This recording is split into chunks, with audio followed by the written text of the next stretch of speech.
The bullet shattered the window of Penelope Owens's general store at precisely the moment she reached for the ledger. And if her dog hadn't knocked her sideways with his massive body, she would have been dead before her 24th birthday. Glass exploded across the counter as Penelope hit the floor hard, her hips slamming against the wooden boards. Above her, Caesar stood like a statue carved from fury itself. 130 pounds of mixed mastiff and shepherd with teeth bared, and a growl rumbling from his chest that sounded like distant thunder. The dog's eyes fixed on the window, calculating, assessing, protecting. "Stay down," Penelope whispered, though whether she meant it for herself or Caesar, she could not say. Her heart hammered against her ribs as she crawled behind the counter, her hands shaking as they found the rifle she kept loaded beneath the cash box. Another shot rang out, this one embedding itself in the wall above the shelves of canned goods. It was April of 1884, and Stillwater, Oklahoma had been peaceful for nearly 3 months. Penelope should have known that peace never lasted in these territories, not when her late father had left her a thriving business that some men believed no woman had the right to own. Not when the railroad was pushing through and every piece of profitable land suddenly became worth killing for. Not when Marcus Dalton, the man who had proposed marriage 5 times and been rejected 5 times, had made it clear he would not accept no for an answer. Caesar moved before she did, his body a blur of brown and black fur as he positioned himself between Penelope and the door. The dog had come to her 2 years ago, half-starved and bearing scars that spoke of cruelty she could barely imagine. She had fed him, tended his wounds, and given him a home. But Caesar had never truly trusted her. He tolerated her presence, accepted her food, and protected her property with savage dedication. But there was always distance in his eyes. He had been betrayed by humans before, and he would not make that mistake again. The shooting stopped. Penelope waited, counting her breaths, listening for footsteps or voices. Caesar's ears swiveled, tracking sounds she could not hear. When 5 minutes passed without incident, she slowly rose to her knees, peering over the counter. The street outside was empty in that particular way that meant people were watching from behind curtains and closed doors. No one in Stillwater would risk themselves for a woman who insisted on running her own store, who wore trousers when it suited her, who had turned down every marriage proposal from every eligible man in town. Penelope had learned to expect nothing from her neighbors except their money when they needed supplies. "Come on, boy," she murmured, moving toward the back room. Caesar followed, his body tense, ready to attack at the slightest threat. She had just reached the doorway when she heard footsteps on the porch outside. Caesar's growl intensified, and Penelope raised her rifle, aiming at the door. Her finger rested on the trigger. Steady despite the fear coursing through her veins. Her father had taught her to shoot when she was 12, and she had practiced until she could hit a target at 100 yards. She would not hesitate to defend herself. "Miss Owens?" a voice called from outside. "My name is Porter Grant. I am not the man who shot at you, and I'm not armed. Well, I am armed, but my weapons are holstered, and I mean you no harm. I am coming onto your porch now, slowly, and I would appreciate it if you did not shoot me." The voice was deep, measured, with a trace of Texas in the vowels. Penelope did not lower her rifle. "What do you want?" "I want to tell you that the man who fired those shots is currently unconscious in the alley beside your store. He will have a considerable headache when he wakes, but he is alive. I have tied his hands and relieved him of his weapons. I believe his name is Jack Ferris, and he works for Marcus Dalton."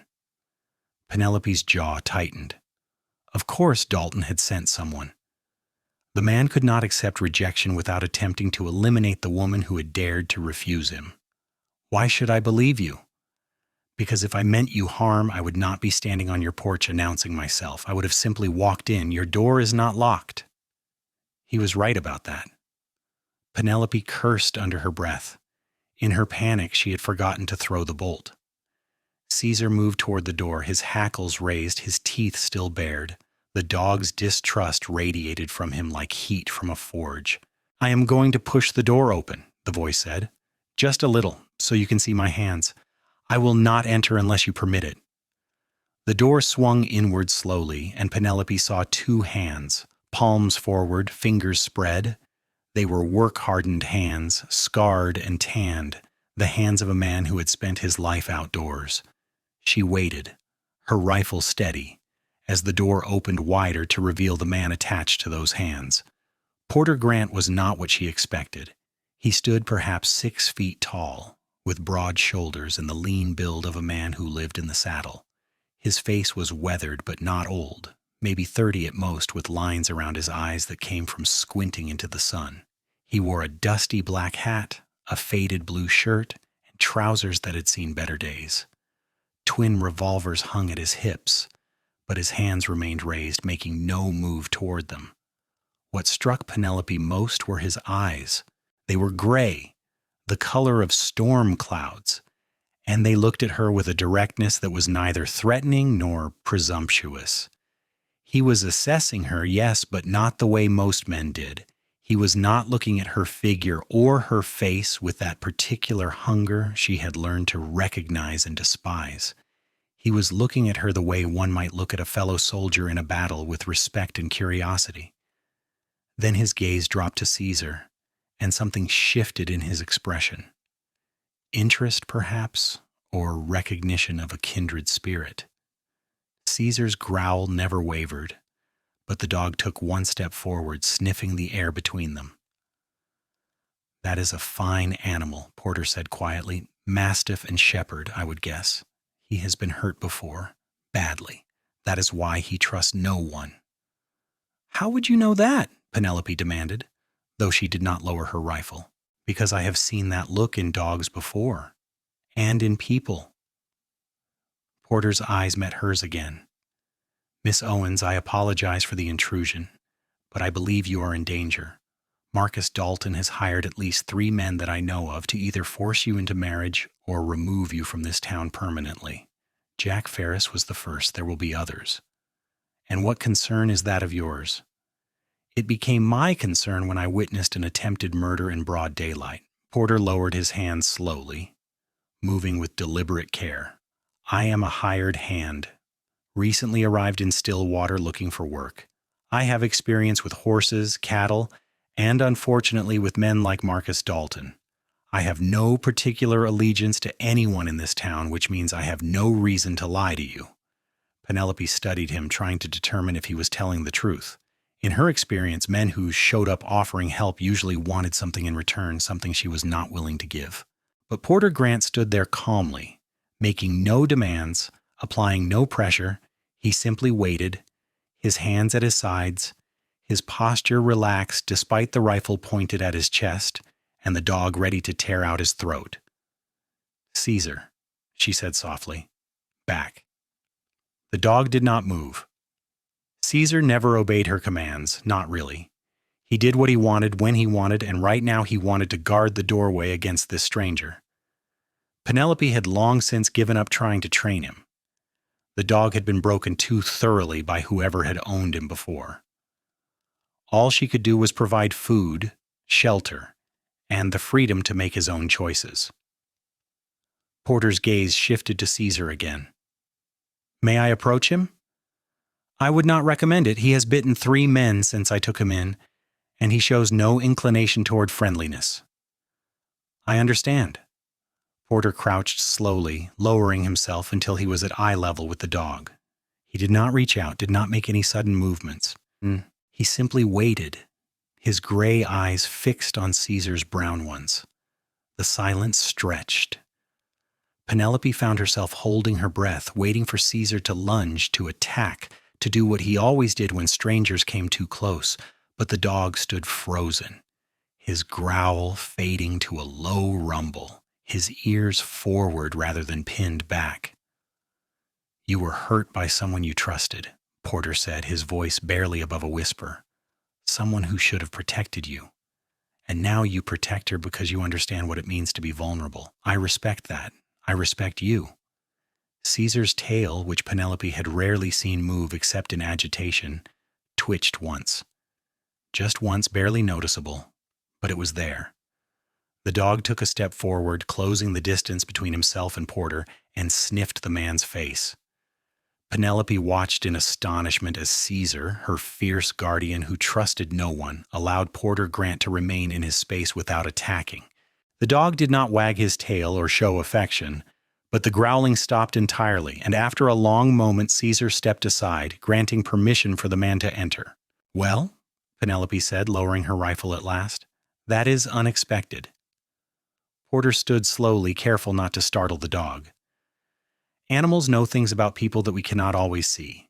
If he trusts me enough not to attack, perhaps you might consider trusting me enough to listen." "I am listening." "Jack Ferris is tied up in your alley. You will need to decide what to do with him. Sheriff Dawson is in Dalton's pocket, so going to the law will accomplish nothing except alerting Dalton that his plan failed. I would recommend encouraging Ferris to leave town with a strong suggestion that he not return." "And the other men Dalton hired?" "That depends on how determined Dalton is. If I had to guess, I would say very determined. Men like him do not handle rejection well.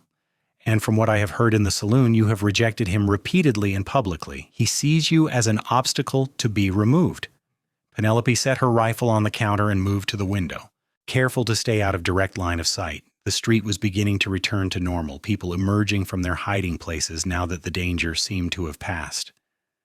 She saw Mrs. Henderson hurrying toward the mercantile, Mr. Foster unlocking his barber shop, a group of children running past with a hoop and stick. Normal life in Stillwater, where violence was common enough to be briefly noted and then forgotten. "Why are you helping me?" she asked without turning around. "Because it is the right thing to do." "Men do not help women for free. What do you want?" She heard him sigh, a sound of weariness rather than frustration. "Miss Owens, I cannot speak for all men, but I can speak for myself. I want nothing from you except perhaps employment, if you have work that needs doing. I am good with my hands. I do not drink to excess, and I do not steal. I need money to continue my travels, and you need someone who is not afraid of Marcus Dalton. It seems a fair exchange." Penelope turned to face him. "I cannot afford to hire anyone. The store provides enough for me to live on, but barely. I have no ranch, no cattle, no enterprise that requires additional hands." "Then I will work for room and board until you can afford to pay me. I assume you have a barn or stable where I could sleep." "I have a small barn behind the store, yes, but I do not need a ranch hand. You need someone to watch your back while Dalton's men are hunting you. That is work enough." Porter moved to the window beside her, his shoulder not quite touching hers, and looked out at the street. "I have been in situations like this before, Miss Owens. Men like Dalton do not stop unless they are stopped. You can either fight or run, and you do not strike me as someone who runs." He was right about that. Penelope had built her life here in Stillwater, had taken her father's struggling store and turned it into a profitable business through sheer determination and long hours. She had fought for every inch of respect she had earned, had withstood the gossip and the propositions and the outright hostility of men who believed women should be seen and not heard. She would not abandon everything she had built because Marcus Dalton could not accept the word no. "If you stay," she said slowly, "Caesar comes with me everywhere. If he decides he does not trust you after all, you leave, immediately. No arguments." Porter glanced down at the dog, who had positioned himself between them once again. Caesar's eyes tracked every movement, every gesture, but the hostility had diminished. "Agreed. And you sleep in the barn. You do not enter my living quarters upstairs without permission. You do not make assumptions about what I owe you. You do not touch me without invitation. Are we clear?" "Perfectly clear." "And if I find out you are working for Dalton, if this is some scheme to get close to me, I will shoot you myself and let Caesar eat the remains." A ghost of a smile touched Porter's lips. "I would expect nothing less." Penelope studied him for another long moment, trying to find the catch, the hidden motive, the trap that surely waited beneath his reasonable words and calm demeanor. But she could not afford to turn away help, not when she was facing 3 hired guns and a man with enough money and influence to make her disappear without consequence. Sometimes survival meant trusting strangers, even when every instinct screamed against it. "The barn is small," she said finally. "There is a loft with old hay. You will need to clear out the mice and spiders. I have blankets I can spare, but no spare mattress. I have slept on worse. There is a pump in the yard for washing. Meals are twice a day, morning and evening. I eat simply. You will not be getting steak and potatoes. I am not particular. And Caesar watches you at all times. If he decides you are a threat, all agreements are void. Porter looked down at the dog again and nodded slowly. That seems fair. He is a better judge of character than most people. They stood in silence for a moment, and Penelope felt the weight of the decision she had just made settling over her like a heavy coat. She had invited a stranger into her life, a man she knew nothing about except that he could disable another man without killing him, and that her impossible dog had chosen not to attack him on sight.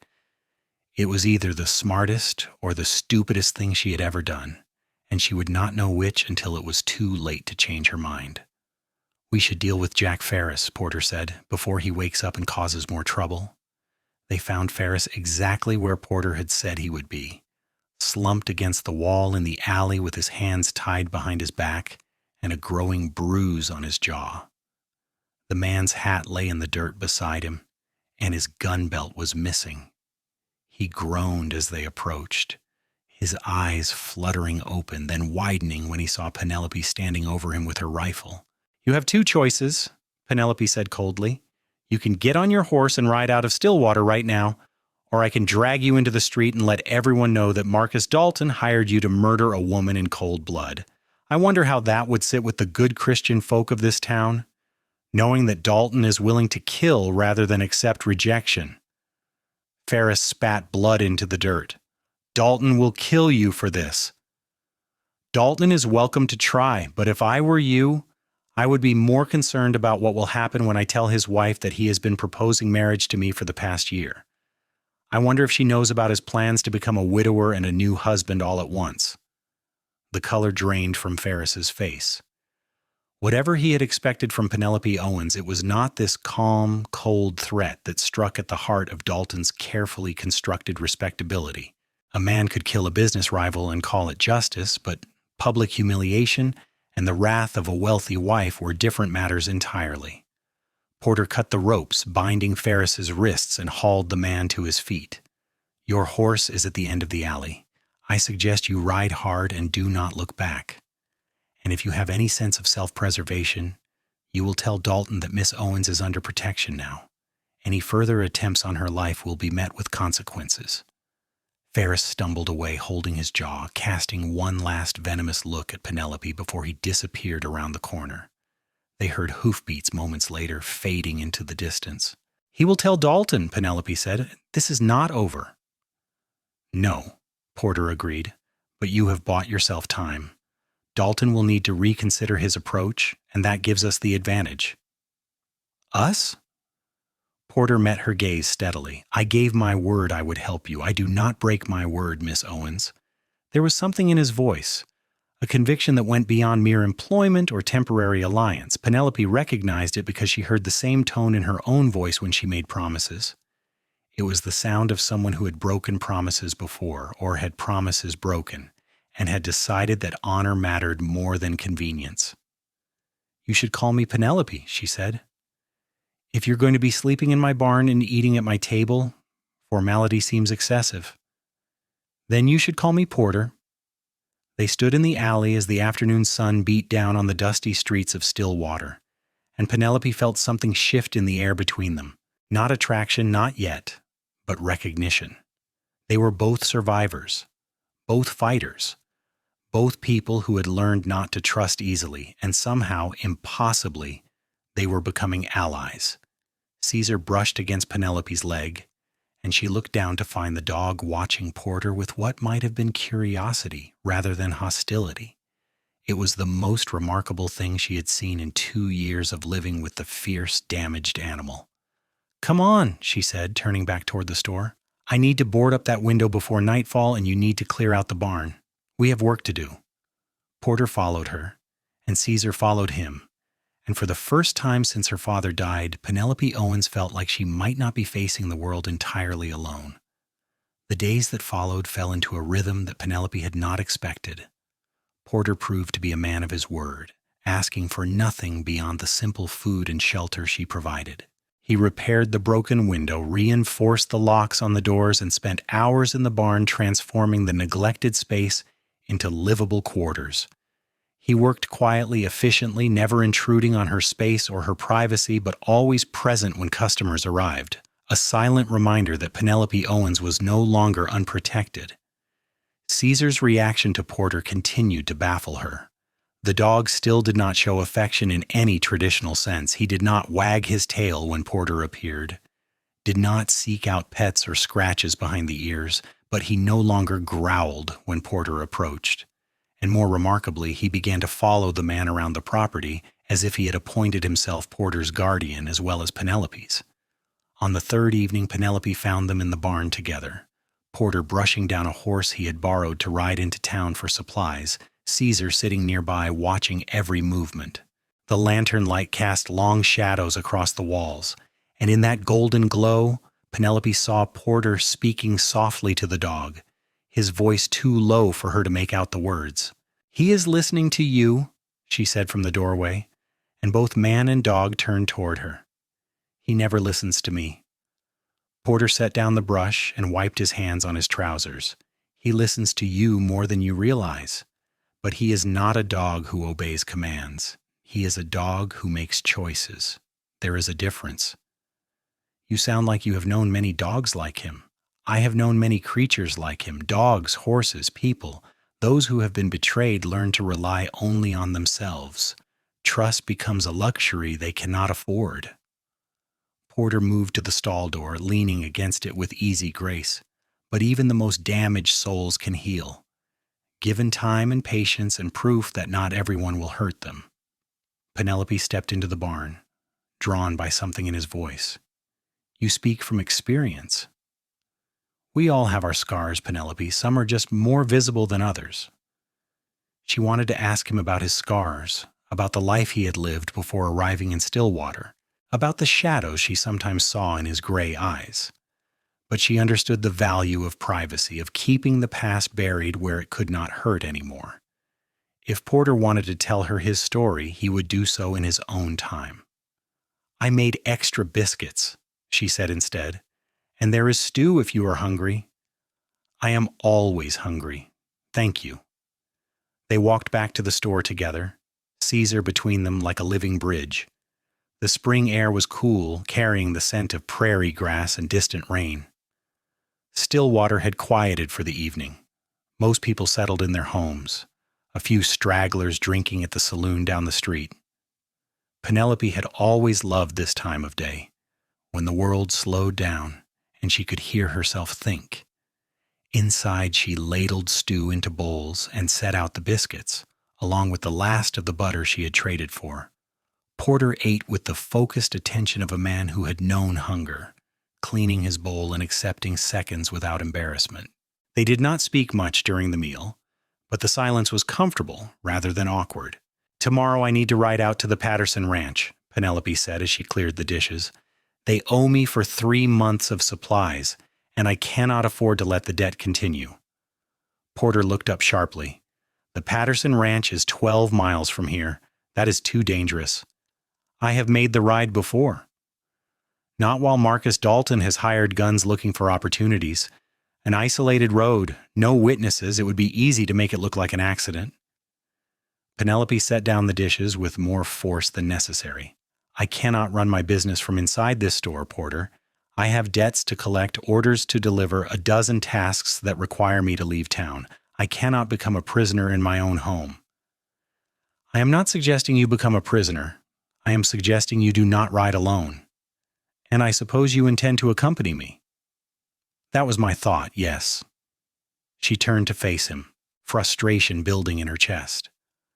"I have been managing on my own for 2 years. I do not need a nursemaid." "No," Porter agreed, his voice calm. "You need a partner, someone to watch the road while you conduct your business, someone to even the odds if trouble finds you. That is not weakness, Penelope. That is intelligence." She wanted to argue, to insist on her independence, to send him away and prove she could handle everything herself.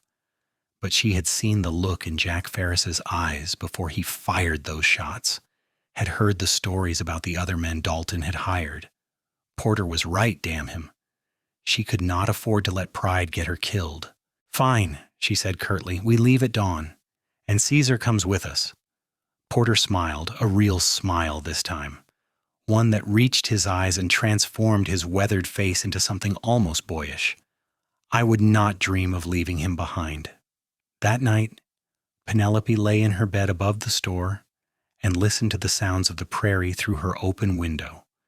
Somewhere in the darkness, an owl hooted. Somewhere closer, Caesar's paws scraped against the porch boards as he made his nightly rounds. And somewhere beyond her small circle of safety, Marcus Dalton was planning his next move. She thought about Porter Grant, the mysterious cowboy who had appeared at precisely the right moment, who had earned her dog's trust and was slowly, carefully earning hers. She thought about the way he spoke, the way he moved, the way he looked at her without hunger or condescension. She thought about the scars he carried, visible and invisible, and wondered if they matched her own. Sleep came slowly, and when it did, she dreamed of gray eyes and gentle hands and a future that might hold more than mere survival. The ride to the Patterson Ranch began in the pearl gray light of dawn, when the world was soft and quiet and full of possibility. Penelope had packed supplies in her saddlebags along with the ledger showing the Patterson family's growing debt. Porter rode beside her on the borrowed horse, his eyes scanning the horizon with the practiced vigilance of someone who had learned to expect trouble. Caesar loped ahead, ranging wide and then circling back, his nose working the air for sense of danger. They spoke little during the first hour, both focused on their surroundings. The road wound through rolling prairie dotted with scrub oak and cedar, past creeks still running high with spring rain, through land that looked peaceful but could hide a dozen ambush points. Penelope found herself hyper-aware of every sound, every movement, every shadow that did not quite match the landscape. "You ride well," Porter said as they crested a hill that gave them a view of miles of open country. "Better than most women I have known." "My father believed women should be capable of anything men could do. He taught me to ride, to shoot, to manage accounts and negotiate prices. He did not raise me to be decorative." "He raised you to survive. That is a gift?" "Sometimes I wonder if it is. If I had been the kind of woman who needed a man to take care of her, perhaps my life would be simpler." Porter was quiet for a moment, and when he spoke, his voice was thoughtful. "Simpler, perhaps, but would it be your life? Or would it be the life someone else chose for you?" The question struck deeper than Penelope expected. She had asked herself the same thing countless times, usually late at night when the loneliness became almost unbearable. But she had never heard it spoken aloud, validated by someone else who seemed to understand the difference between comfort and authenticity. "I prefer my own choices," she said finally, "even when they are hard." "That makes two of us." They rode on, the morning sun climbing higher, turning the prairie golden. Caesar ranged ahead, then suddenly stopped, his body going rigid, his ears pricked forward. Porter's hand moved to his revolver and Penelope reached for her rifle. "What is it?" she whispered. "Not sure. Caesar sees something." They waited, frozen in place, while the dog stood like a statue carved from stone. Then Caesar relaxed fractionally, his tail giving a single wag, and Penelope released her breath. Whatever the dog had sensed, it was not a threat. A moment later, a deer stepped out of the brush, saw them, and bounded away in graceful leaps. Caesar watched it go with what might have been satisfaction, then continued down the road as if nothing had happened. "He takes his job seriously," Porter observed. "He has always been protective. I just never understood why. I gave him food and shelter, but I never earned his loyalty the way you seem to have done." "You saved his life. That is everything to a creature who has known cruelty. But loyalty is different from trust. He will die to protect you, but he will not let you into his heart. Not yet." "And you have gotten into his heart in 3 days?" Porter shook his head.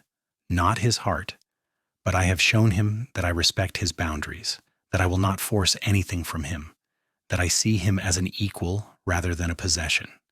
That is a kind of trust, even if it is not the same as love. Penelope found herself thinking about that as they rode, about the difference between loyalty and trust, protection and love. She had been so focused on surviving that she had forgotten what it meant to connect with another living being beyond the transactional. She fed Caesar, and he guarded her property. She paid her suppliers, and they provided her goods. She maintained her independence, and she remained alone. The Patterson Ranch appeared on the horizon just before noon, a collection of weathered buildings clustered around a central house. Smoke rose from the chimney, and chickens scattered as they rode into the yard. John Patterson emerged from the barn, a big man with a red face and hands the size of dinner plates.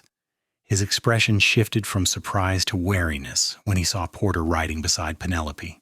"Miss Owens," Patterson said, his voice carefully neutral, "did not expect to see you out this way." "I have come to collect on your account, Mr. Patterson. 3 months is too long to carry a debt." Patterson's jaw tightened. "Times are hard.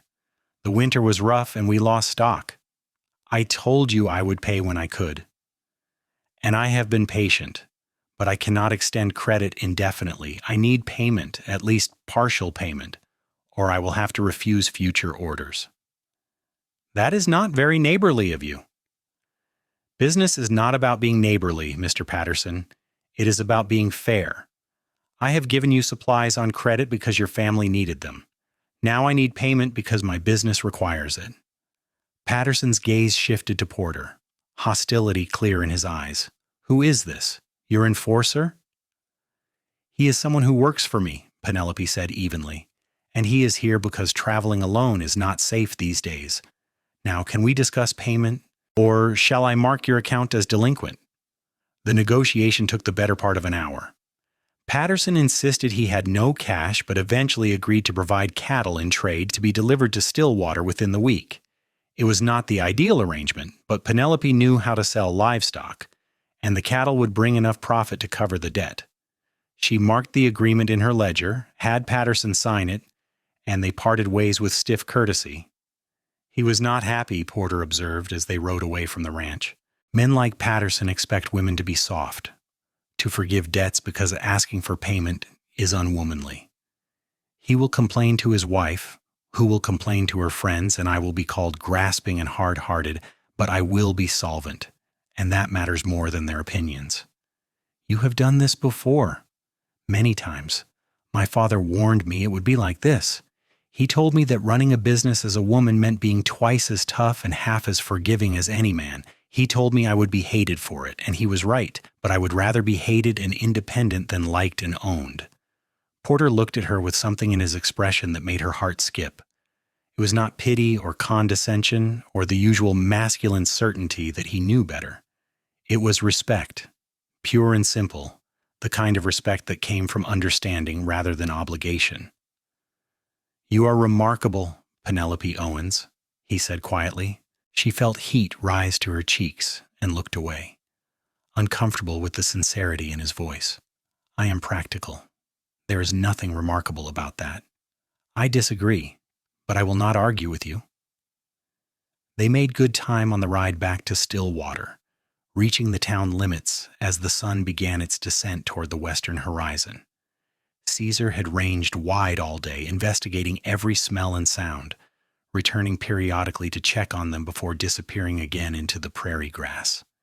Now he trotted beside Penelope's horse, his tongue lolling, his eyes bright with the satisfaction of a day well spent. Stillwater looked the same as it had that morning.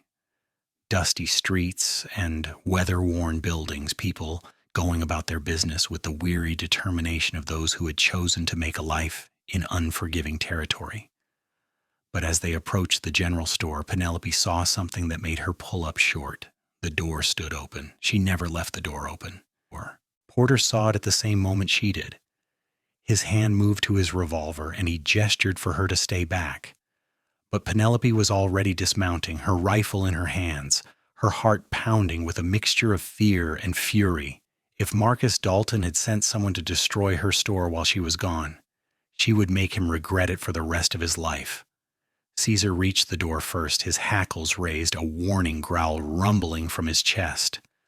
Porter moved beside the dog, both of them entering the store in tandem while Penelope covered them from the doorway. Inside, chaos reigned. Shelves had been overturned, goods scattered across the floor. Flour dusted everything like snow, and someone had smashed jars of preserves against the walls. The cash box lay empty on the counter, lid thrown open, the few bills and coins she had kept there gone. It was not just robbery, it was violation, a deliberate message that she was not safe even in her own place of business. "Clear," Porter called from the back room. "Whoever did this is gone." Penelope stepped inside, her boots crunching on broken glass. She looked at the destruction of everything she had worked for, at the waste and the cruelty, and felt something cold and hard settle in her chest. This was not about money.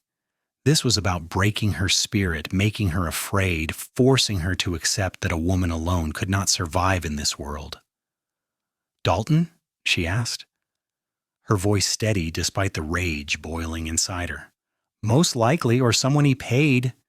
This was not a robbery, Penelope. This was intimidation."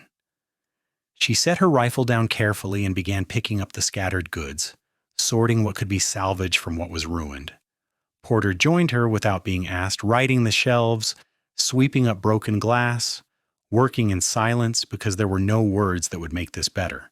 They worked until dark, until the store looked less like a war zone and more like a business that had suffered bad luck. Penelope took inventory of the damage, calculating the cost in her head. It was not ruinous, but it was significant. Enough to hurt, not enough to destroy. That was the point, she realized. Dalton was showing her what he could do, warning her that it could be worse, that she should accept his offer before things escalated further. "You should go to the sheriff," Porter said as they finished. "The sheriff works for Dalton. I told you that." "Then go to the territorial marshal, file a complaint, get this on official record." "And say what?" "I have no proof Dalton was involved, no witnesses, nothing but suspicion and circumstantial evidence.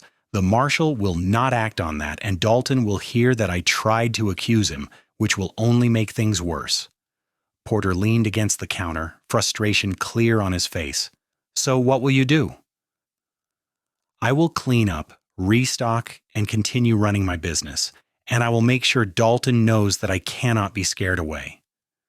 That is exactly what he wants you to do. He wants you defiant, wants you to fight back, so he can escalate and still claim he is the wronged party defending his honor. "Then what do you suggest?" Porter was quiet for a long moment, his gray eyes distant, calculating. "We make him an offer he has to accept, something public, witnessed.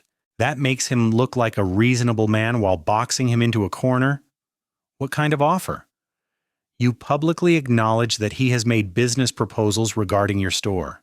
Not marriage proposals, business. You say you are considering his offer to become a partner in your enterprise, that you will make your decision within a month. That gives you time to find another solution while making it impossible for him to attack you without looking like he's trying to force your hand. No respectable man can be seen coercing a woman who is publicly considering his business proposition."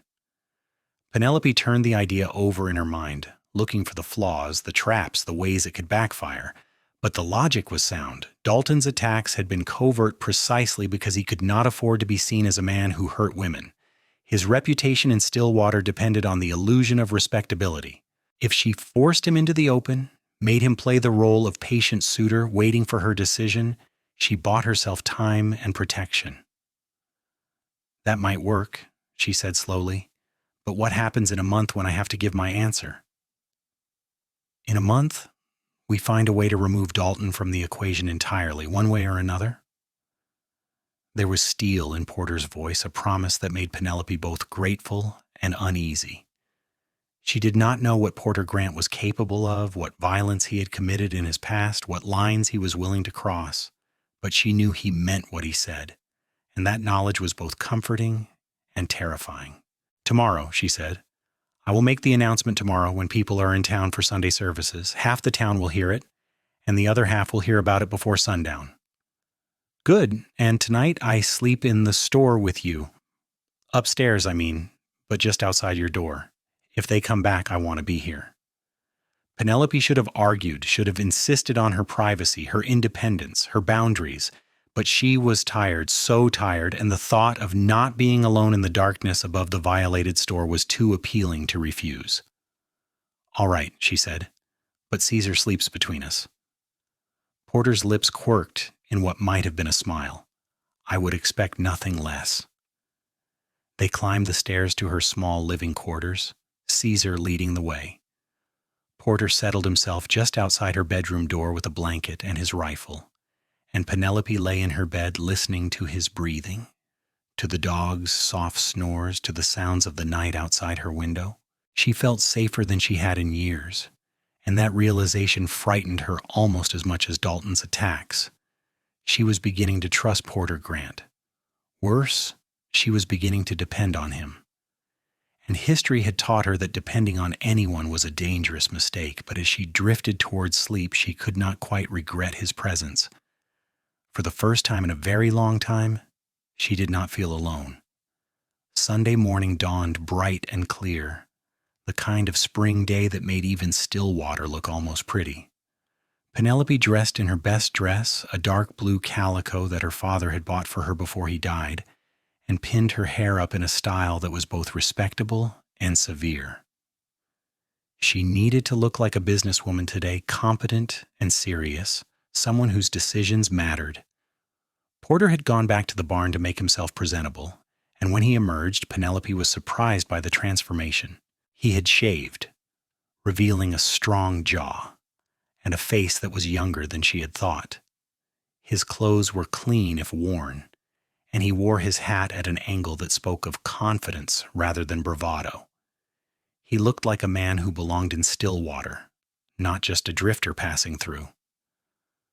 "You clean up well," she said before she could stop herself. "So do you," Porter replied, and there was warmth in his eyes that made her look away.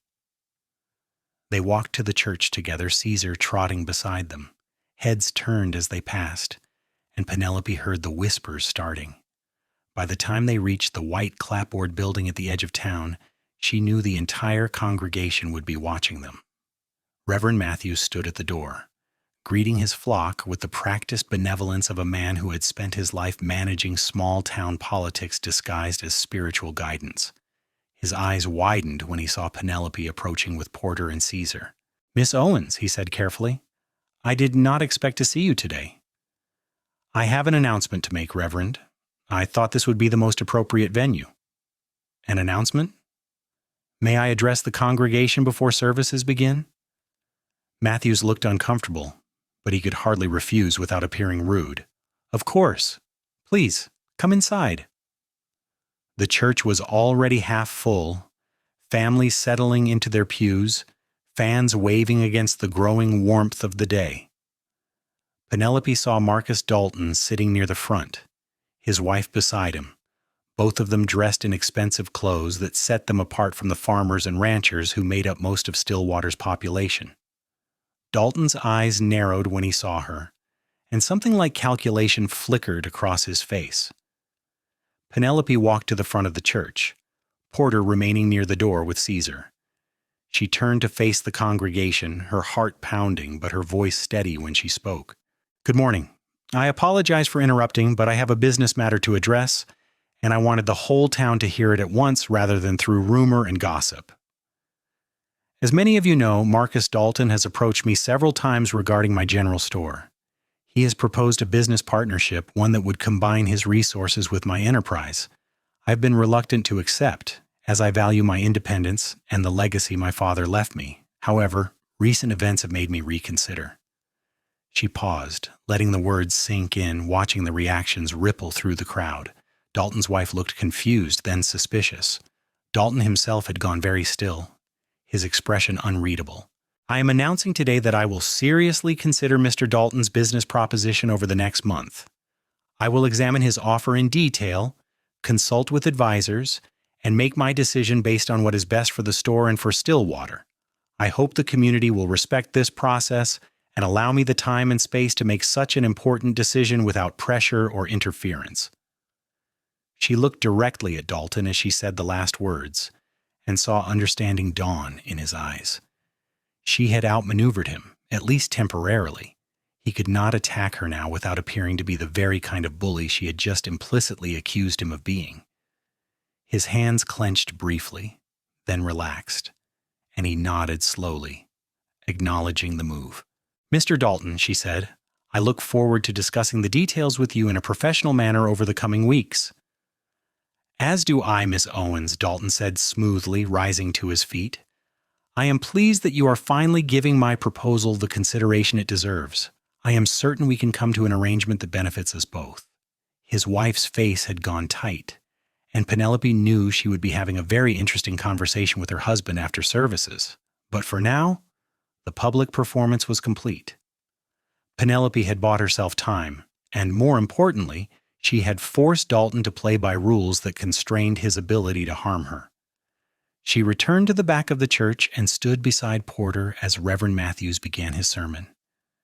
She barely heard the words, too focused on controlling her breathing, on appearing calm and composed when inside she was shaking with adrenaline and fear. She had just gambled everything on a bluff, and she would not know if it worked until Dalton made his next move. Porter's hand brushed against hers just for a moment, a gesture of solidarity so brief that anyone watching would have thought it accidental. But Penelope felt the warmth of his touch long after he pulled away, and it steadied her more than any words could have done. After services ended, half the town found excuses to approach Penelope, fishing for information, offering unsolicited advice, expressing opinions on her decision. She deflected them all with polite firmness, refusing to elaborate beyond what she had already said. Dalton himself approached as people were filing out, his wife notably absent. "That was clever," he said quietly, his voice pitched so only Penelope and Porter could hear.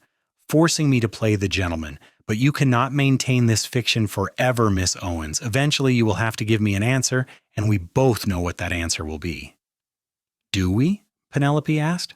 "I have not decided anything yet." "You will never agree to partnership with me. You hate me too much for that, which means in 1 month, you will refuse me publicly, and then all bets are off. You have not solved your problem. You have merely delayed it." Porter stepped forward, his presence suddenly threatening despite his relaxed posture. "Or Miss Owens might surprise you. A month is a long time. Many things can change in a month." Dalton's eyes shifted to Porter, assessing him with the practiced eye of a man who had spent his life identifying threats. "Who are you exactly? I have not seen you before." "I work for Miss Owens. Beyond that, my identity is my own business." "Everyone's business is my business in this town." "Then you have more business than you can handle, Mr. Dalton. Perhaps you should focus on your own affairs and let Miss Owens focus on hers." The two men stared at each other, and Penelope felt the tension crackling between them like heat lightning before a storm. Finally, Dalton smiled, a cold expression that never reached his eyes. "1 month," he said to Penelope. "Use it wisely." He walked away, and Penelope released a breath she had not realized she was holding. "That went better than I expected." "He is afraid of you," Porter observed. "That is why he is so determined to control you. Women like you threaten everything men like him believe about the world." "Women like me?" "Women who refuse to be owned. Women who succeed without male approval. Women who make their own choices and accept the consequences. You are a living reminder that everything he has been taught about female weakness is a lie, and he cannot tolerate that." Penelope had never thought about it that way, had always assumed Dalton's pursuit was about desire or greed or simple male stubbornness. But Porter's analysis rang true. She had rejected Dalton not just romantically, but philosophically, and that rejection struck at the core of his identity. "He will not give up," she said. "No. But we have time now. time to plan, to prepare, to find a solution that does not end with you married to a man you despise or dead in an alley. They walked back to the store together, and Penelope felt the weight of the month stretching ahead of her. 30 days to find a way out of an impossible situation. 30 days to keep her business, her independence, and her life. 30 days in which everything could change. She glanced at Porter, at his weathered face and steady gray eyes, and wondered what role he would play in those changes. He had arrived in her life like a storm, unexpected and transformative, and she could no longer imagine facing the future without him beside her. That realization should have terrified her. Instead, it felt like hope. The days that followed took on a strange duality. On the surface, life in Stillwater continued as normal. Penelope ran her store, serving customers with efficient courtesy, restocking shelves, managing accounts. Porter made himself useful around the property, repairing things that had needed fixing for months, improving security, becoming a fixture in her daily routine. Caesar continued his patrols, watchful and protective, his trust in Porter deepening with each passing day. But beneath the surface, everything had changed. Penelope found herself watching Porter as he worked, noticing the strength in his shoulders as he lifted crates, the gentleness in his hands as he repaired a broken shelf, the patience in his voice when he spoke to Caesar. She noticed the way he moved through space with unconscious grace, the way his eyes crinkled when he smiled, the way he listened when she spoke as if her words were the most important thing in the world. She told herself it was gratitude, nothing more. He had helped her when she needed it most, had stood between her and danger, had treated her with respect when most men saw her as either property or obstacle. Of course, she appreciated him. That was natural, expected, completely understandable. But gratitude did not explain the way her pulse quickened when he entered a room, or the way she found excuses to be near him, or the way she lay awake at night thinking about the few inches of space between her door and where he slept on the floor outside. Gratitude did not explain the longing that had begun to curl in her chest, warm and terrifying and impossible to ignore. Porter seemed to sense her confusion, her internal struggle. He never pushed, never presumed, never crossed the boundaries she had established. But sometimes she caught him watching her with an expression that made her breath catch, something tender and hungry and carefully restrained. In those moments, she wondered if he felt it too, this pull between them that had nothing to do with gratitude or obligation and everything to do with recognition, with the bone-deep knowledge that they understood each other in ways that had nothing to do with words. 10 days after her announcement in church, they were working together in the store's storeroom, taking inventory of the supplies that had survived the vandalism. The space was small, barely wide enough for two people to pass each other, and Penelope was acutely aware of Porter's proximity as they counted cans and marked numbers in the ledger. "You have built something impressive here," Porter said, running his hand along a shelf. "This is not just a store, it is a statement." "A statement of what?" "That women can succeed without men. That independence is possible. That the old rules do not have to apply." "The old rules still apply everywhere except in my head," Penelope said bitterly. "I have independence only because no one has succeeded in taking it from me yet." Porter turned to face her, and in the dim light of the storeroom, his eyes were very serious. "That is not quite true. You have independence because you fight for it every single day, because you refuse to accept any other option. That is not luck, Penelope. That is courage. I do not feel courageous. I feel tired." Courage and exhaustion often go hand in hand. They stood too close in that small space, close enough that Penelope could smell the soap he used, could see the faint scar above his left eyebrow, could feel the heat radiating from his body. She should step back, should maintain proper distance, should remember all the reasons why allowing herself to feel anything for this man was a terrible idea. Instead, she heard herself asking, "Why did you come to Stillwater, Porter? What are you running from?" His expression shifted, something like pain flickering across his face before he locked it away. What makes you think I am running? Because I recognize the signs, because I know what it looks like when someone is trying to outrun their past. You appeared out of nowhere, asking nothing, offering everything. Men do not do that unless they are fleeing something worse than whatever they find. Porter was silent for a long moment, and Penelope thought he would not answer, would retreat behind the walls he had built around his history. But then he spoke, his voice low and rough with old grief. I had a ranch once, in Texas. Nothing fancy, but it was mine. I worked it with my younger brother, Samuel. We had plans, dreams of building something that would last, that we could pass on to our children someday. He paused, his jaw tight. There was a dispute with a neighboring rancher over water rights. It got ugly, the way these things do. Words became threats.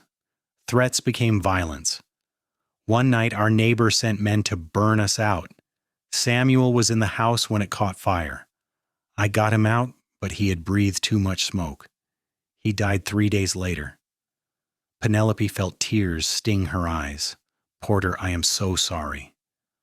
I killed the men who did it, all 3 of them. It was self-defense, justified under territorial law. But I could not stay there anymore. Everywhere I looked, I saw Samuel. Every fence post we had mended together, every tree we had planted, every dream we had shared. So I sold what was left and started writing. That was 2 years ago. I've been moving ever since, working whatever jobs I could find, never staying long enough to put down roots. Until Stillwater. Until Stillwater, he agreed. Until I saw a woman facing down hired guns with nothing but a dog and a rifle and more courage than any person should have to possess. Until I realized that maybe running from the past was not the same as healing from it. Penelope reached out without thinking, her hand covering his where it rested on the shelf. Porter's fingers turned, clasping hers, and they stood like that in the dim storeroom, connected by touch and shared pain, and the fragile hope that maybe, just maybe, neither of them had to be alone anymore. I am glad you stayed, she whispered. So am I.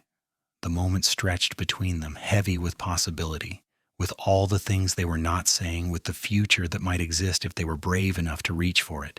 Then Caesar barked outside, sharp and warning, and they broke apart, the spell shattered by the reminder of the danger that still surrounded them. They found the dog standing at the front of the store, his attention fixed on a man dismounting from a horse across the street. The stranger was young, perhaps 25, with the hard look of someone who had spent his life on the wrong side of the law. He tied his horse and started toward the store with deliberate purpose. One of Dalton's men? Penelope asked quietly. Most likely. Stay behind me. The stranger entered the store with the confidence of someone who expected no resistance. His eyes swept over Penelope, dismissing her, then focused on Porter with calculation. You, Grant? Who is asking? Name is Wade Turner. I work for Mr. Dalton. He sent me to deliver a message. Turner pulled a sealed envelope from his pocket and tossed it on the counter. Why, he wants a meeting. Tomorrow night at his house, just Miss Owens. No hired help. Miss Owens does not go anywhere alone, Porter said flatly. Those are Mr. Dalton's terms. She can accept or refuse, but if she refuses, the offer is withdrawn. No more negotiations, no more consideration period. She makes her decision now.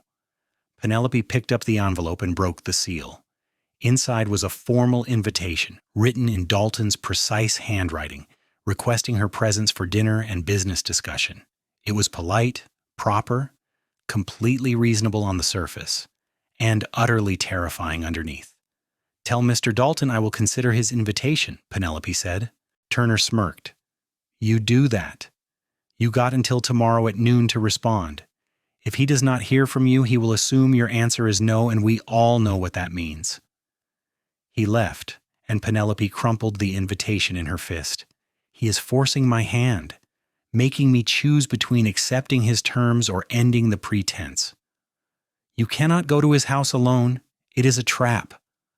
It might not be. It might be exactly what it appears to be, a legitimate business meeting. Dalton's wife will be there. He cannot harm me under his own roof with witnesses present. You do not believe that? No, Penelope admitted. But what choice do I have? If I refuse, the month of protection is over and we are back where we started. If I go, at least I might learn what he is really planning. Porter paced the store like a caged animal, his frustration evident. There has to be another way. If you can think of one, I am listening. They spent the rest of the day and half the night brainstorming options, each one more desperate than the last. They could run, but Penelope would not abandon everything she had built. They could fight, but Dalton had too many resources, too much influence. They could expose him, but they had no proof of his crimes that would hold up in any court. Every path led to the same conclusion. Penelope had to go to that meeting and hope she could outthink a man who had spent his life manipulating people.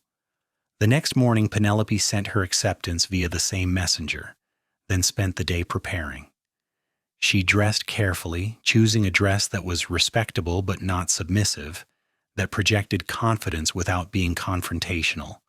She pinned her hair up severely, wore no jewelry, made herself into a figure of business rather than femininity. She would not go to Marcus Dalton's house as a woman seeking his approval. She would go as an equal, demanding respect even if she did not receive it. Porter insisted on accompanying her at least as far as Dalton's property line. They rode out as the sun began its descent, Caesar loping beside them, all three of them tense with anticipation. The Dalton house sat on a hill overlooking still water, a 2-story structure with a wide porch and expensive furnishings visible through the windows. It was a statement of wealth and power designed to intimidate anyone who approached. "If you are not out in 2 hours, I am coming in," Porter said as they stopped at the edge of the property. "Dalton will have guards. You cannot fight them all." "Watch me." Penelope looked at him, this man who had become so important to her in such a short time, and felt fear lance through her chest. Not fear for herself, but fear for him, for what he might do if she did not return, for the violence that she knew lurked beneath his careful control. "Promise me you will not do anything stupid," she said. "I cannot promise that, but I promise I will not let Dalton win." She wanted to kiss him. The realization hit her like a physical blow, sudden and undeniable. She wanted to lean across the space between their horses and press her lips to his, wanted to feel his arms around her, wanted to know what it was like to be held by someone who saw her as an equal rather than a possession. But fear and propriety held her back, and instead she simply nodded and rode toward the house alone. A servant answered the door, a nervous-looking woman who escorted Penelope to a dining room where Marcus Dalton waited. He stood as she entered, playing the role of gentleman, gesturing to a chair across from him. The table was set for 2, expensive china and silver gleaming in the candlelight. "Miss Owens, thank you for coming. Please sit. My wife sends her regrets, but she is feeling unwell this evening." Penelope's heart sank. No witnesses. She had walked into exactly the trap Porter had warned her about, but she could not leave now, could not show fear, could not give Dalton the satisfaction of seeing her run. "I hope Mrs. Dalton recovers quickly," she said, taking the offered seat and keeping her voice level. "I am certain she will. Now, shall we discuss business? I have had my lawyer draw up a partnership agreement. Very generous terms, I think you will find." He slid a sheaf of papers across the table, and Penelope forced herself to read them carefully, parsing the legal language. On the surface, it looked reasonable. A 50-50 split of profits, shared decision-making, protection of the store's assets, but buried in the fine print were clauses that gave Dalton veto power over major decisions, that required Penelope's consultation with him on all business matters, that effectively gave him control while maintaining the fiction of partnership. "This is not a partnership," she said quietly. "This is a takeover disguised as collaboration." Dalton smiled, and there was no warmth in it. "Call it what you like. Those are my terms. Accept them or face the consequences of refusal." And what consequences would those be? The same consequences any business faces when it loses its ability to operate. Suppliers who suddenly cannot deliver goods. customers who find better prices elsewhere, buildings that suffer unfortunate accidents. You know how these things work, Miss Owens. You are a smart woman, which is why I am confused by your continued resistance. Why not make this easy on both of us? Sign the papers and we can both benefit. I will never sign those papers. Dalton's expression hardened. Then you leave me no choice. I had hoped we could settle this amicably, but you have forced my hand. Starting tomorrow, you will find that running your little store becomes significantly more difficult. And if you continue to resist, well, accidents happen, especially to women who insist on living alone, who have no family to protect them, who have made enemies of powerful men. Penelope stood, her chair scraping against the floor. Are you threatening to kill me, Mr. Dalton? I am simply pointing out the dangers of your situation. But perhaps there is still a way to avoid unpleasantness. My business proposal was not the only offer I have made you. My wife is indeed unwell, and the doctors do not expect her to last the year. When she passes, I will need a new wife, someone capable of managing a household and representing me in society. You would be perfect for the role. Horror crawled up Penelope's spine. Your wife is dying, and you are already planning to replace her? With me? Why not? You are handsome enough, intelligent, capable. You would gain security, status, everything a woman could want. And I would gain a wife who understands business. It is logical. It is monstrous. It is practical. And it is your last chance to avoid the consequences of continued refusal. Dalton moved around the table, backing Penelope toward the wall. I have been patient with you, more patient than you deserve. But my patience is at an end. Either you agree to become my wife after a suitable mourning period, or I will take your store by force and leave you with nothing. Choose. Penelope's hand moved to the pocket of her dress, where she had hidden a small pistol before leaving the store. Step back, Mr. Dalton. He laughed. Are you going to shoot me? In my own home? You would hang for murder. Self-defense is not murder. And I have witnesses who will testify to your threats, your attacks, your attempts to coerce me into marriage. What witnesses? My servants? They work for me, the men I hired. They will swear they were acting independently. Your cowboy friend? He is a drifter, a nobody. His word means nothing. You have no witnesses, Miss Owens. You have no proof. You have nothing except my goodwill, and you have exhausted even that. The door burst open, and Porter strode in with Caesar at his heels. The dog's hackles were raised, his teeth bared, his entire body radiating menace. Porter's hand rested on his revolver, and his eyes were cold with barely controlled fury. The lady said, "Step back," Porter said quietly. Dalton turned, his face flushing with anger. "This is my home. You have no right to be here. And you have no right to threaten Penelope, but here we are both doing things we should not. The difference is I have a dog who is very eager to rip your throat out, and you have nothing except empty threats and broken dreams, so I suggest you step back, allow us to leave, and reconsider your approach to this entire situation. You are making a mistake, Grant. I can make both your lives a living hell. You can certainly try. But you should know something about me, Dalton. I have already lost everything that mattered to me once. I have already killed men to protect what I love. And I have nothing left to lose, which makes me very dangerous. So if you come after Penelope again, if you send your men, if you so much as look at her wrong, I will end you. Not legally, not through proper channels. I will simply end you and damn the consequences. The room fell silent, the weight of Porter's words settling over them like snow. Dalton's face had gone pale, and Penelope realized he finally understood what he was facing. Porter Grant was not a hired hand who could be intimidated or bought off. He was a man who had walked through fire and come out the other side willing to burn the world down for the right cause. "Get out," Dalton said, his voice shaking. "Both of you. Get out of my house." Penelope moved toward the door, Porter beside her, Caesar bringing up the rear.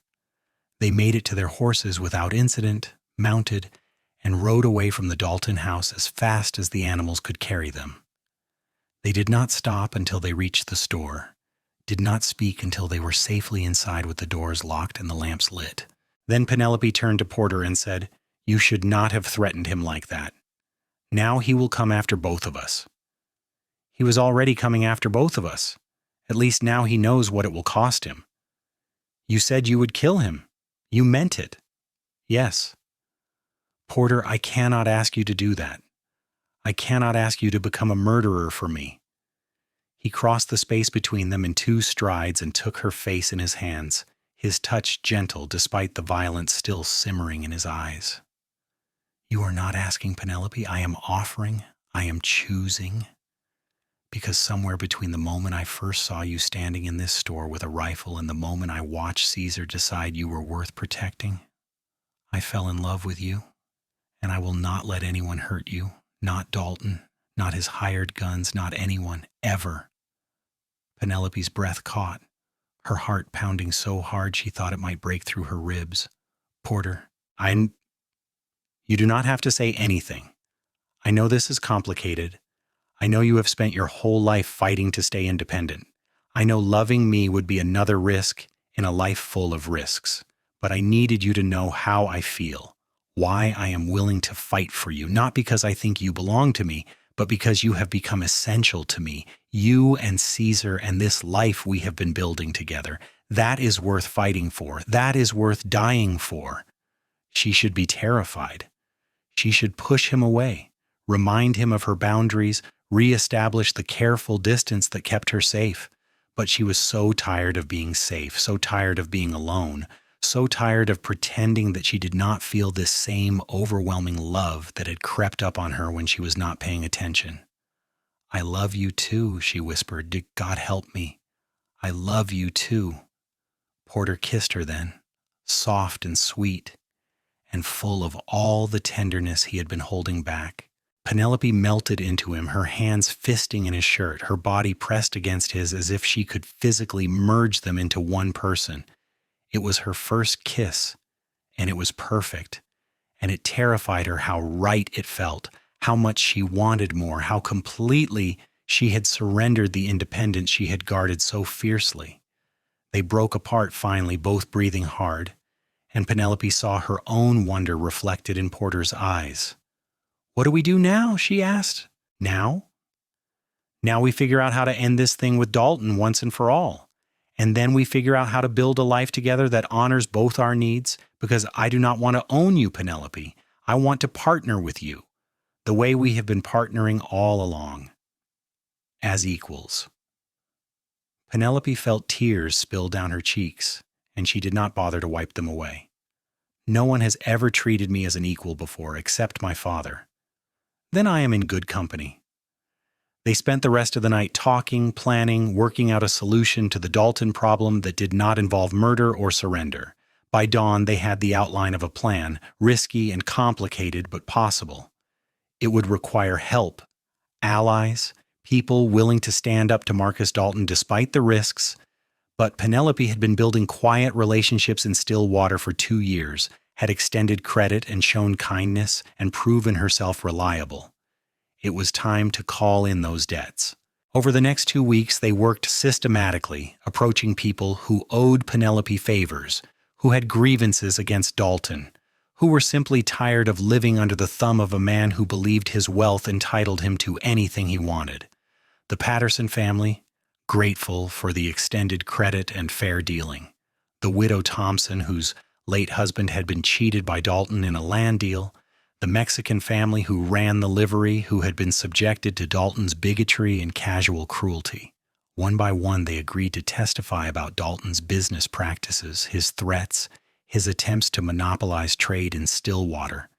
It was not enough for a criminal case, but it was enough for a civil suit, enough to bring in the territorial authorities, enough to make Dalton's life difficult and expensive, and more importantly, it was enough to make him toxic in Stillwater society. Once his neighbors and business associates knew the extent of his misconduct, his power would evaporate like morning dew.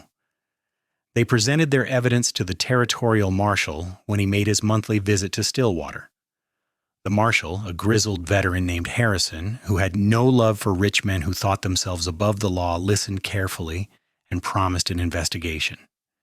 He could not arrest Dalton based on testimony alone, but he could make it clear that the man was under scrutiny, that his actions would have consequences, that the territorial government would not tolerate his continued abuse of power. Dalton fought back, of course. He hired lawyers, issued counter-accusations, attempted to intimidate witnesses, but the dam had broken. Once people saw that it was possible to stand up to him, more came forward with their own stories. The territorial newspapers picked up the story, and suddenly, Marcus Dalton was not a respected businessman, but a symbol of everything wrong with frontier justice. His wife died 2 weeks after the investigation began. The timing was unfortunate, giving Dalton the sympathy of those who saw him as a grieving widower rather than a predator. But he never approached Penelope again, never sent his hired guns, never attempted to force her hand. He was too busy trying to salvage his reputation and his business interests to worry about one stubborn woman who had refused to be owned. The crisis passed slowly, like a fever breaking, and life in Stillwater returned to something approaching normal. But nothing was the same, not really. Penelope had allies now, people who respected her, who valued her contributions to the community. Her store thrived as word spread about her fair dealing and courage, and Porter remained no longer just a hired hand, but a partner in every sense of the word. They were married in early autumn, a simple ceremony in the same church where Penelope had made her fateful announcement 6 months earlier. Caesar attended, of course, sitting beside Porter during the vows as if to remind everyone that he had seen this coming all along. The dog had transformed over the months, still protective but less guarded, allowing Porter's affection and even occasionally wagging his tail when Porter scratched behind his ears. He still did not fully trust Penelope, but she had made peace with that. Some wounds ran too deep to heal completely, and that was all right. The years that followed were not easy. They faced droughts and economic downturns, conflicts with neighboring ranchers, the 1,000 small struggles that defined life on the frontier. But they faced them together, equals in every way that mattered. Porter expanded the store into a trading post, building additional structures and negotiating contracts with new suppliers. Penelope learned to manage the larger enterprise, her natural business acumen flourishing with a partner who supported rather than undermined her decisions. They had 3 children eventually, 2 boys and a girl, all of them raised to believe that men and women were equally capable, equally valuable, equally deserving of respect and autonomy. Their oldest son, Samuel, inherited his uncle's name and his father's quiet strength. Their daughter, Catherine, inherited her mother's fierce independence and her father's steady calm. Their youngest, James, inherited both parents' stubbornness and Caesar's protective instincts toward those he loved. Caesar lived to be 14 years old, eventually allowing Penelope to pet him in his final years, though he never quite gave her the unconditional trust he had given Porter. When he died, they buried him on the hill behind the trading post, under an oak tree they had planted the year they married. All 5 of them stood at the grave and told stories about the fierce, damaged dog who had trusted no one until he met a cowboy who understood what it meant to be broken and still choose to love. Marcus Dalton left Stillwater 2 years after his wife's death. His business interests sold at a loss, his reputation in tatters. Penelope heard he moved to California and died there of a heart attack at 53, alone and unmourned. She felt nothing when she heard the news, neither satisfaction nor grief. He had been an obstacle to overcome, nothing more, and she had overcome him by refusing to become what he wanted her to be. Porter never spoke much about his past, about his brother Samuel or the ranch they had built together. But sometimes Penelope caught him staring out at the Oklahoma prairie with distant eyes, and she knew he was remembering. She would take his hand then, grounding him in the present, reminding him that the past was gone but the future was theirs to shape. He would turn to her with that look of wonder he had never quite lost, as if he still could not quite believe that she had chosen him, that they had built this life together. On their 20th anniversary, they stood on the porch of the trading post and watched the sun set over Stillwater. The town had grown, adding a railroad depot and a proper school, attracting new families and businesses. The wild days of the frontier were fading, replaced by something more settled, more civilized, though the land itself remained untamed and beautiful. "Do you ever regret it?" Penelope asked, her head resting on Porter's shoulder. "Staying here instead of continuing your travels?" "Not for a single moment. You gave me a home when I thought I would never have one again. You gave me purpose. You gave me love. How could I regret any of that? I never thought I would marry. Never thought I would trust someone enough to share my life. And now? Now I cannot imagine any other life. You made me better, Porter. You made me understand that independence does not mean isolation, that strength can exist alongside partnership, that love does not require surrender." He kissed her temple, his arm tightening around her waist. "We made each other better.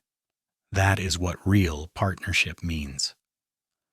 Their children were inside, Samuel reading to his younger siblings, their voices drifting out through the open windows.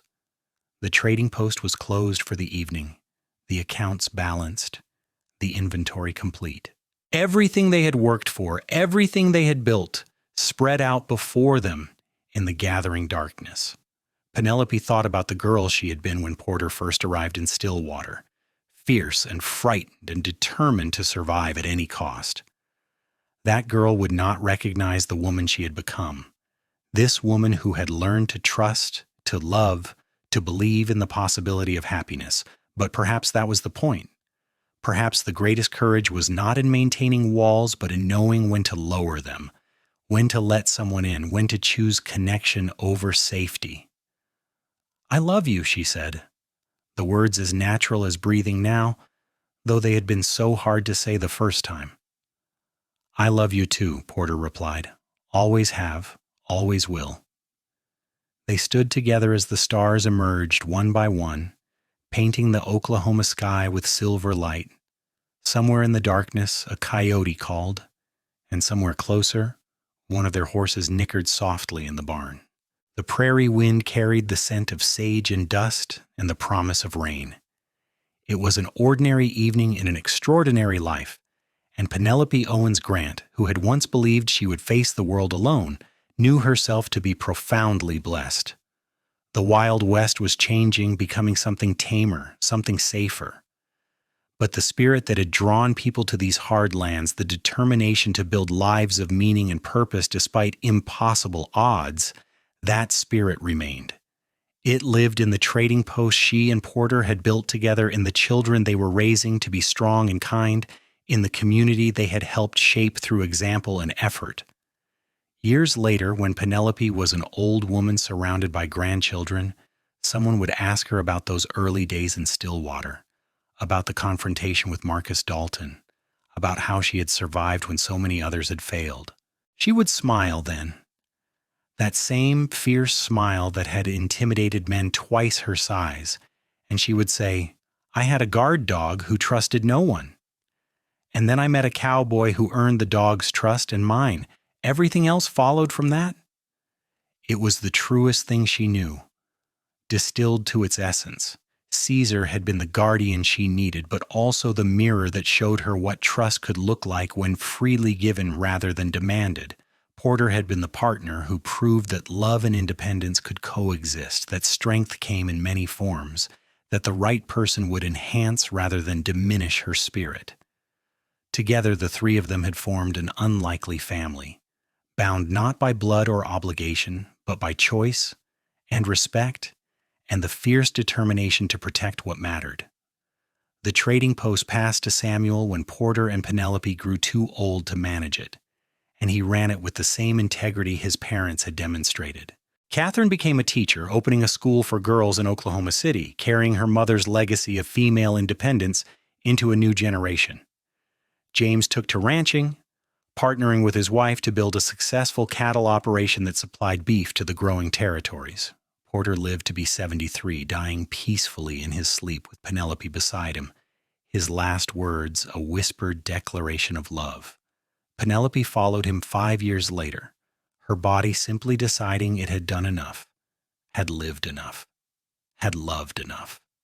They were buried side by side on the hill next to Caesar, under that oak tree that had grown tall and strong, its branches spreading wide enough to shelter all three graves. Their story became legend in Stillwater, told and retold until it took on mythic qualities. The fierce woman who refused to be owned, the cowboy who saw her as an equal, the dog who trusted no one until he met someone worth trusting. It was a story about survival, yes, but more importantly, it was a story about the possibility of healing, about the courage required to let someone past your defenses, about the revolutionary act of building a life on your own terms. And though the Wild West faded into history, replaced by cities and laws and all the structures of civilization, the spirit of Penelope and Porter endured. It lived in every woman who chose independence over security, in every man who valued partnership over ownership, in every relationship built on respect rather than domination. It lived in the understanding that the fiercest guardians, whether human or animal, are often those who have been hurt most deeply and yet still choose to protect and love. The Stillwater Trading Post stood for another 50 years after Penelope's death, eventually becoming a historical landmark when Oklahoma achieved statehood. Tourists would visit, walking through the carefully preserved rooms, examining the ledgers written in Penelope's precise hand, standing in the space where she had built an empire through determination and fair dealing. They would hear the story of the woman and the cowboy and the dog, and some would understand the deeper truth beneath the legend. That love, real love, is not about possession or surrender. It is about two people choosing each other every day, building something together that neither could create alone. It is about respecting boundaries while also knowing when to breach them.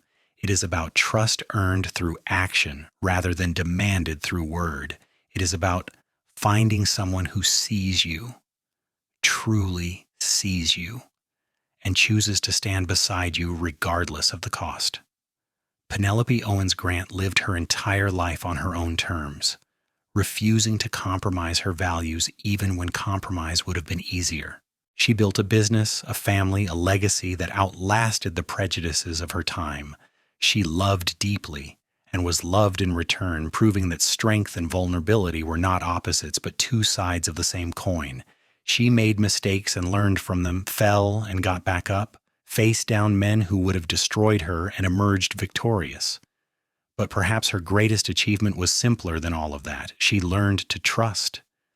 After a lifetime of self-reliance, after years of believing that depending on anyone was weakness, she met a man and a dog who showed her a different way. She learned that opening her heart did not mean surrendering her autonomy, that accepting help did not diminish her accomplishments, that love could be a source of strength rather than a trap. Porter Grant, for his part, found in Penelope the redemption he had been seeking since his brother's death. He found purpose beyond survival, connection beyond loneliness, a reason to put down roots and build rather than drift and destroy. He found a partner who challenged him, inspired him, made him want to be better than he had been. And in earning the trust of a damaged dog and a wounded woman, he earned back his own self-respect, his belief that he could protect without failing, love without losing. As for Caesar, the fierce guard dog who trusted no one, he lived his final years in peace, surrounded by the family he had helped create. He never fully healed from whatever horrors he had endured before Penelope found him. The scars ran too deep for that. But he learned that not all humans were cruel, that not all homes were prisons, that protection could be a gift rather than a burden. And in the end, that was enough. The Wild West of legend was a place of violence and conquest, of men taking what they wanted by force, of survival at any cost. But the real West, the one where people like Penelope and Porter actually lived, was more complicated than that. It was a place where women ran businesses and men learned to see them as equals. It was a place where damaged creatures found healing and lonely souls found connection.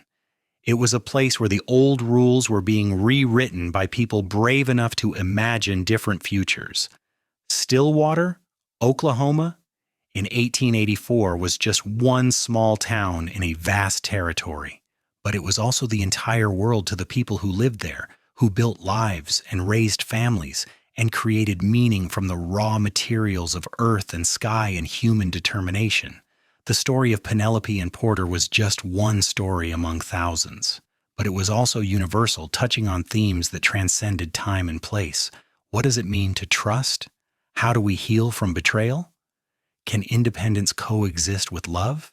These questions have no simple answers, but the life that Penelope and Porter built together suggested that maybe, just maybe, the attempt to answer them was enough. That choosing to try, to risk, to open yourself to another person despite all the reasons to remain closed, that was the most courageous act of all. In the end, the Wild West was tamed not by guns or laws, but by people who chose to build rather than destroy, to connect rather than isolate, to love rather than fear. People like Penelope who refused to accept that her gender limited her possibilities. People like Porter who understood that real strength meant protecting without dominating. And creatures like Caesar who demonstrated that even the most damaged among us can learn to trust again, given time and patience and proof that not everyone will hurt us. Their story ended, as all stories must, with death and loss and the inevitable passage of time. But the legacy they left behind, the example they set, the love they shared, that endured. It endured in their children and grandchildren, in the business they built, in the community they strengthened. It endured in the memory of everyone who heard their tale and recognized something of themselves in the fierce woman, the steady cowboy, and the dog who learned to trust.